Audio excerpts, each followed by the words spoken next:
दोस्तों, कैसे हैं आप लोग। स्वागत है आपका इस नए वीडियो में। आज का टॉपिक है साइंस का ऑब्जेक्टिव क्वेश्चन, जो कि मॉडल पेपर 2023 का है, जो कि आने वाले एग्जाम के लिए बहुत ही इंपॉर्टेंट होने वाला है। तो वीडियो को लास्ट तक जरूर देखिएगा। अगर वीडियो अच्छा लगे तो वीडियो को लाइक, कमेंट एंड शेयर जरूर कीजिएगा और चैनल को सब्सक्राइब करना ना भूलिएगा। तो चलते हैं आज के क्वेश्चन की ओर। Subscribe now and press the bell icon. Never miss an update. हमारा 1 नंबर क्वेश्चन है, एक अवतल दर्पण की वक्रता त्रिज्या 40 सेंटीमीटर है, तो उसकी फोकस दूरी क्या होगी। तो यानी कि हमारा आर दिया हुआ है 40 सेंटीमीटर, तो उसकी फोकस दूरी निकालना। तो फोकस दूरी क्या होता है, वक्रता त्रिज्या की आधी होती है, तो 40/2। हमारा आंसर आ जाएगा 20। आंसर हो जाएगा ए 20 सेंटीमीटर। चलिए अगला प्रश्न है, वायु में प्रकाश की चल निर्वात की अपेक्षा क्या होती है। तो वायु में प्रकाश की चल निर्वात की अपेक्षा हमेशा कम होती है। हमारा आंसर हो जाएगा सी। चलिए अगला प्रश्न है, पानी में हवा का बुलबुला चमकीला दिखाई देता है, इस कारण प्रकाश का क्या होता है। तो इस कारण प्रकाश का पूर्ण आंतरिक परावर्तन होता है। हमारा आंसर हो जाएगा सी। चलिए अगला प्रश्न है, किसी गोलीय दर्पण तथा किसी गोलीय लेंस की दोनों की फोकस दूरियां 15 सेंटीमीटर है, तो दर्पण तथा लेंस संभवतः क्या होगा। तो बताना है कि दोनों क्या होगा। तो दोनों अवतल दर्पण या अवतल लेंस होगा। हमारा आंसर हो जाएगा ए। चलिए अगला प्रश्न है, श्वेत प्रकाश में कितने रंग होते हैं। तो श्वेत प्रकाश में 7 रंग होते हैं। हमारा आंसर हो जाएगा डी। चलिए अगले प्रश्न की ओर चलते हैं, किस प्रकार के नेत्र दोष में दूर की वस्तु प्रतिबिंब रेटिना से पहले बन जाता है। तो हमारा आंसर हो जाएगा बी, निकट दृष्टि दोष में। चलिए अगला प्रश्न है, 1 किलोवाट घंटा निम्नलिखित में से किसके बराबर होता है।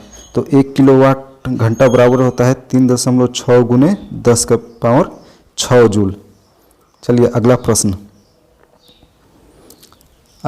है, विभव का एसआई मात्रक क्या होता है। तो विभव का एसआई मात्रक होता है वोल्ट। हमारा आंसर हो जाएगा ए, वोल्ट। चलिए अगला प्रश्न है, 100 वाट के एक बल्ब को 250 वोल्ट के पदार्थ से जोड़ा गया है, तो बल्ब में प्रवाहित धारा का मान क्या होगा। तो हमारा आंसर हो जाएगा, इसको जब बनाएंगे तो हम वोल्ट कितना दिया हुआ है 250, वाट कितना है,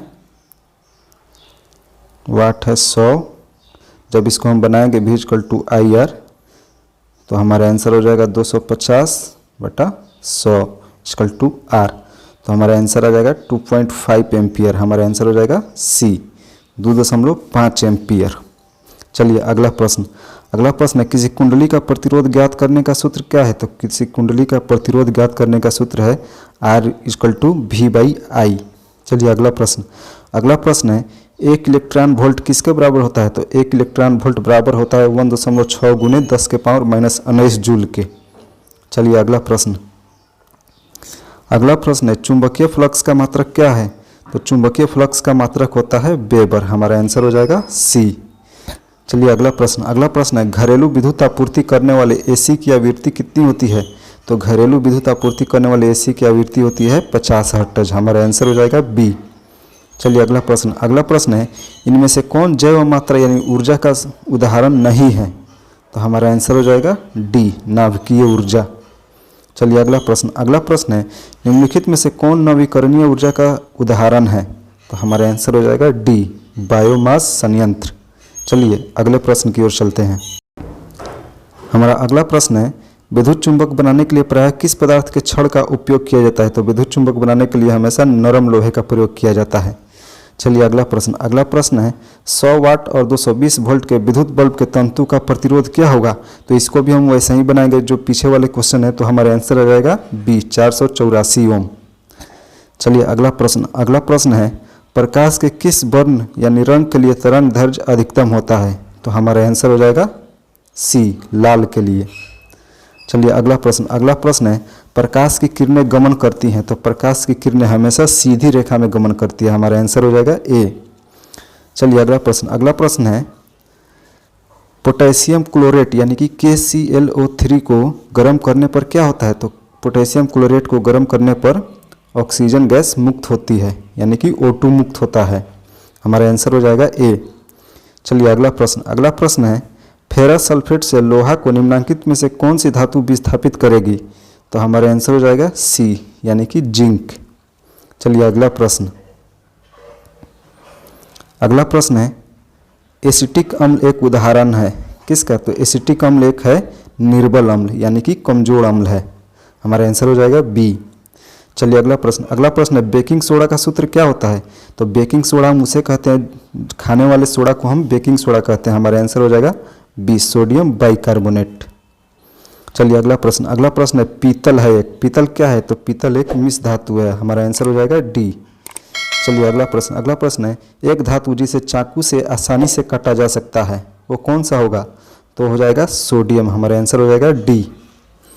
चलिए अगला प्रश्न। अगला प्रश्न है हेमाटाइट अयस्क है, तो हेमाटाइट किसका अयस्क है? तो हेमाटाइट है लोहे का अयस्क। हमारा आंसर हो जाएगा बी, Fe। चलिए अगला प्रश्न। अगला प्रश्न है कार्बन का इलेक्ट्रॉनिक विन्यास कितना होता है? तो कार्बन का इलेक्ट्रॉनिक विन्यास होता है 1s2 2s2 2p6, यानी कि कार्बन का होता है 6। तो हमारा आंसर हो जाएगा ए। चलिए अगला प्रश्न। अगला प्रश्न है इथीन के बहुलीकरण से बनता है, तो इथीन के बहुलीकरण से क्या बनता है? तो इथीन के बहुलीकरण से बनता है इथेन। हमारा आंसर हो जाएगा ए। चलिए अगला प्रश्न। अगला प्रश्न है बेंजीन का सामान्य सूत्र कितना होता है? तो बेंजीन का सामान्य सूत्र होता है C6H6। हमारा आंसर हो जाएगा सी। चलिए अगला प्रश्न। अगला प्रश्न है स्टेनलेस स्टील मिश्र धातु है, तो स्टेनलेस स्टील किसका मिश्र धातु है? तो ये लोहे का मिश्र धातु है। हमारा आंसर हो जाएगा ए। चलिए अगला प्रश्न। अगला प्रश्न है न्यूलैंड ने अष्टक नियम कब दिया था? तो न्यूलैंड ने अष्टक नियम दिया था 1893 ईस्वी में। हमारा आंसर हो जाएगा ए। चलिए अगला प्रश्न। अगला प्रश्न है pH का मान 7 हो तो विलयन कैसा होगा? अगर pH का मान 7 हो तो विलयन उदासीन होगा। हमारा आंसर हो जाएगा सी। चलिए अगला प्रश्न। अगला प्रश्न है आवर्त सारणी के प्रथम वर्ग के सदस्य कौन होते हैं? तो आवर्त सारणी के प्रथम वर्ग के सदस्य होते हैं क्षारीय धातु। हमारा आंसर हो जाएगा बी। चलिए अगला प्रश्न। अगला प्रश्न है ग्लूकोज का आणविक सूत्र क्या होता है? तो ग्लूकोज का आणविक सूत्र होता है C6H12O6। हमारा आंसर हो जाएगा ए। चलिए अगला प्रश्न। अगला प्रश्न है अब तक कितने तत्वों का पता लग चुका है? तो अब तक 118 तत्वों का पता लग चुका है। हमारा आंसर हो जाएगा ए। चलिए अगला प्रश्न। अगला प्रश्न है प्रकृति में ऑक्सीजन का संतुलन कैसे बना रहता है? तो प्रकृति में ऑक्सीजन का संतुलन प्रकाश संश्लेषण क्रिया द्वारा बना रहता है। चलिए अगला प्रश्न। अगला प्रश्न है हाइड्रा में क्या नहीं पाया जाता है? तो हाइड्रा में मस्तिष्क नहीं पाया जाता है, यानी कि दिमाग नहीं होता है। चलिए अगला प्रश्न। अगला प्रश्न है मानव हृदय में कितने कोष्ठ होते हैं? तो मानव हृदय में 4 कोष्ठ होते हैं। हमारा आंसर हो जाएगा डी, 4। चलिए अगला प्रश्न। अगला प्रश्न ओजोन परत पाया जाता है किस सतह में? तो ओजोन परत पाया जाता है ऊपरी सतह में, यानी वायुमंडल के ऊपरी सतह में। हमारा आंसर हो जाएगा बी। चलिए अगला प्रश्न। अगला प्रश्न है रक्त में आयरन की कमी से होने वाला एक रोग कौन सा है? तो रक्त में आयरन की कमी से, यानी कि खून की कमी से होने वाला एक रोग है एनीमिया। हमारा आंसर हो जाएगा डी। चलिए अगला प्रश्न। अगला प्रश्न है ऑक्सीन क्या है? तो ऑक्सीन एक हार्मोन है। हमारा आंसर हो जाएगा सी। चलिए अगला प्रश्न। अगला प्रश्न है द ओरिजिन ऑफ स्पेसीज नामक पुस्तक किसने लिखी थी? तो ओरिजिन ऑफ स्पेसीज नामक पुस्तक लिखी थी डार्विन ने। हमारा आंसर हो जाएगा ए। चलिए अगला प्रश्न। अगला प्रश्न है क्लोरोफिल वर्णक का रंग होता है कैसा होता है? क्लोरोफिल वर्णक का रंग है हरा। हमारा आंसर हो जाएगा ए। चलिए अगला प्रश्न। अगला प्रश्न है टिहरी बांध का निर्माण किस प्रदेश में किया गया है? तो टिहरी बांध का निर्माण किया गया है उत्तराखंड में। हमारा आंसर हो जाएगा बी। चलिए अगला प्रश्न। अगला प्रश्न है CFC का पूरा नाम बताएं? तो CFC का पूरा नाम होता है क्लोरोफ्लोरोकार्बन। हमारा आंसर हो जाएगा सी। चलिए अगला प्रश्न। अगला प्रश्न है अफ्रीकी मानव का सबसे निकट संबंध किससे है? तो अफ्रीकी मानव का सबसे निकट संबंध है चिंपैंजी से। हमारा आंसर हो जाएगा ए।